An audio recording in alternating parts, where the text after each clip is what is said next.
Hello friends, my self तनु सैनी। आज हम पढ़ेंगे ग्रैनुलोमा इंग्रेनेल। इसे हम दोनों वेनोसिस भी कहते हैं। ये एक एक्सटेंडेड डिजीज है।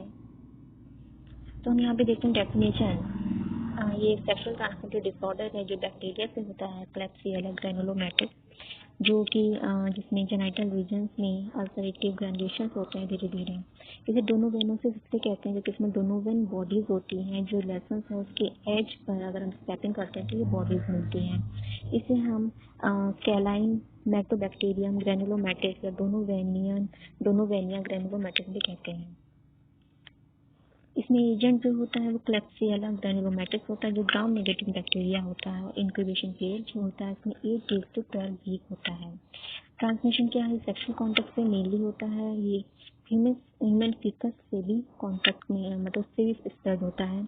एपिडेमियोलॉजी क्या है कि ये कुछ ट्रॉपिकल या डेवलपिंग एरिया जैसे इंडिया है उनमें होता है। Papua new Guinea, Caribbean, central Australia और साउदर्न अफ्रीका में होता है। इंडिया में ये एंडेमिक है। कुछ ईस्ट कोस्ट एरिया जैसे उड़ीसा, आंध्र प्रदेश, तमिलनाडु। क्लिनिकल फीचर्स जो है इसमें ये जनरली पेनलेस होता है क्योंकि इसमें जो ऑनसेट होता है वो धीरे धीरे होता है। ये एनिन कॉन्स्पीसियस मतलब कि ये दिखता नहीं है शुरुआत में। इसमें पिंपल्स होंगे, लंपी इरप्शन होंगे, दाने वाले होते हैं वैसे ही होंगे जेनाइटल ऑर्गन रीजन्स में। इसमें माउथ और एनल एरिया में सोर होता है, सूजन सी होती है अगर ये एक्सपोज होते हैं तो। ये नोटिस नहीं होता क्योंकि इसमें पेन नहीं होता है और ये बहुत छोटे छोटे होते हैं इसलिए ये नहीं दिखता है। कुछ वुमेन्स में जो सिम्टम्स हैं इसमें क्या दिखते हैं? जेनाइटल्स में ब्लीडिंग होती है। ये देखिए यहाँ पर पिक्चर दिखाई है हमने। कुछ डिजीज में जो लेसन्स होते हैं बहुत ज़्यादा होते हैं। ग्रैनुलेशन टिश्यूज मार्क की गई है। अल्सर की जो एजेस हैं ऐसी ग्रैनुलेशन टिश्यूज होती हैं। इसमें 3 स्टेज होती हैं क्योंकि टिपिकली जो इसकी इनिशिएशन होता है वो पिंपल से होता है या सोर होता है। पहले स्टेज में जो होगा उसमें पिंक और डल रेड ग्रैनुलेशन टिश्यूज होते हैं। कहाँ पर? एनस की सराउंडिंग ये एरिया में। और ये ब्लीड करते हैं। जो ग्रैनुलेशन टिश्यू है वो रफ होता है, इरेगुलर सरफेस होती है, वहाँ पे ब्लड की सप्लाई बहुत ज़्यादा होती है।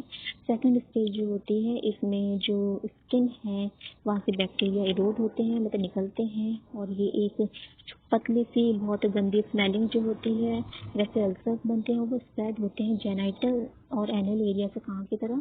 थाइज और लोअर एब्डोमेन। जो एजेस होते हैं अल्सर के वो ग्रैनुलेशन टिश्यू से मार्क्ड होते हैं। और तीसरी स्टेज जो होती है उसमें डीप मासेस बनाते हैं ये कीलॉइड टिश्यूज मतलब कि अनयूजुअल जो एबनॉर्मल ग्रोथ होती है स्कार टिश्यूज की वो बनते हैं। ये काफ़ी सालों बाद स्प्रेड होते हैं तो इससे पता नहीं चलता है। यहाँ पर हम देखेंगे कि इससे क्या कॉम्प्लिकेशंस हैं। तो एक्स्ट्रा जेनाइटल इन्फेक्शन होता है इसमें जो इन्फेक्शन है वो पेल्विस में एक्सटेंड हो जाएगा या फिर इंट्रा एब्डोमिनल ऑर्गन में हो जाएगा, बोन्स और माउथ में भी हो सकता है। ये सुप्रा इन्फेक्टेड अल्सर पेनफुल हो सकते हैं, टच करने पे पस मर सकता है, डेड टिश्यू हो सकता है। जो स्कार टिश्यूज हैं वो तीसरी स्टेज में बनते हैं। ये ग्रो करते हैं तब तक जब तक कि पेशेंट का यूरिनरी ट्रैक्ट बंद ना हो जाए इसका पार्ट। ये रिस्क है क्योंकि इसमें जेनेटिक कैंसर हो सकता है। अगर ये एसपीडी पैथोजन रहा तो उसके लिए भी रिस्क है ये। इसमें इन्वेस्टिगेशन क्या होता है? हम टिश्यू स्मेयर कराते हैं तो अगर हमें डोनोवियन बॉडीज में दिखता है तो हम इसे डायग्नोज कर सकते हैं।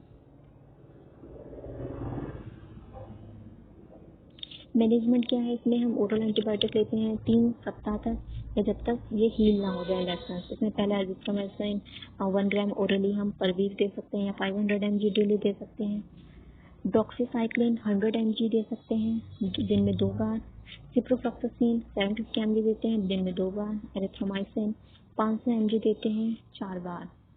12 week of treatment with ampicillin दे सकते हैं। अगर इनसे फ़ायदा नहीं होता है तो आप एंटीबायोटिक इसमें यूज़ करते हैं। जैसे जेंटामाइसिन हो गया 1 mg पर kg। इसमें IV देते हैं हम 8 आवर्स के ड्यूरेशन पर। इसमें हमें HIV टेस्ट भी कराना चाहिए। जो पेशेंट है जो सेक्स पार्टनर है उसका भी मैनेजमेंट करना चाहिए। मतलब जो भी पेशेंट के कांटेक्ट में आया है ग्रेनुलर पेशेंट के उसमें अगर सिम्टम्स दिखते हैं तो उससे 60 दिन पहले आपको ये कराना चाहिए। प्रोग्नोसिस क्या है इसमें? कि जो लेसन है वो धीरे धीरे बढ़ते हैं इसमें, और जो स्किन अल्सर है वो बाहर से पहले हील होगी फिर अंदर की तरफ जाती है। और इसमें काफ़ी महीने लग जाते हैं, बट काफ़ी सप्ताह लग जाएंगे, 1 सप्ताह तो लग ही जाएगा। इसमें प्रोलॉन्ग थेरेपी करते हैं हम। इसमें मतलब जो ग्रैनुलेशन होता है वो रीएपिथेलाइजेशन होता है अल्सर का, जो रिलैक्स कर सकता है। अगर आपने थेरेपी ली उसके बाद ये रिलैक्स कर सकता है 6 to 18 मंथ्स के बाद। इसमें देखिए डिफरेंशियल डायग्नोसिस है। इसमें मेनली हम देखते हैं ग्रैनुलर इंग्रेनियल। इसमें जो अपीयरेंस रहता है वो वीफी रहता है, हेमरेजिक रहेगा, नंबर मल्टीपल होते हैं, पेन नहीं होगा, ये नोड्यूल होगा, एडिनोपैथी जो होगा ये नहीं होगा, यूजलेस रहेगा अनलेस सेकेंडरी बैक्टीरियल इन्फेक्शन होगा, और सिस्टम में सिम्टम्स जो होंगे वो दिखेंगे नहीं। इसमें और भी दिखा रखा है कि हर्पिस और सिफिलिस, सेंक्रोइड, लिम्फोग्रैनुलोमा वेनेरियम। जो अपीयरेंस होता है वो हर्पिस में प्यूरुलेंट होगा, सिफिलिस में क्लीन होगा, सेंक्रोइड में प्यूरुलेंट और लिम्फोग्रैनुलोमा वेनेरियम में प्यूरुलेंट होगा। नंबर जो होता है हर्पिस सेंक्रोइड में मल्टीपल होगा, लिम्फोग्रैनुलोमा वेनेरियम में मल्टीपल सिंगल दोनों हो सकता है, सिफिलिस में सिंगल होगा। जो पेन होता है वो हर्पिस और सेंक्रोइड में होगा, लिम्फोग्रैनुलोमा वेनेरियम में तब होगा जब नोड्स होंगे, बाकी सब में नहीं होगा। सब में देखिए पेप्यूल्स बन रहे हैं, बस इसमें ग्रैनुलोमा में नोड्यूल है। एडिनोपैथी जो रहेगी पेनलेस रहेगी, पेनफुल सेंक्रोइड और लिम्फोग्रैनुलोमा में रहेगी, और ग्रैनुला इंग्वेनियल में रहेगी। सिस्टेमिक सिम्टम्स जो रहेंगे कभी कभी दिखेंगे, हर्पिस में सिफिलिस में नहीं होते हैं, सेंक्रोइड में कभी कभी होंगे, लिम्फोग्रैनुलोमा और ग्रैनुलोमा इंग्वेनियल में नहीं होंगे। Thank you for viewing my video, please share and subscribe my channel. Thank you.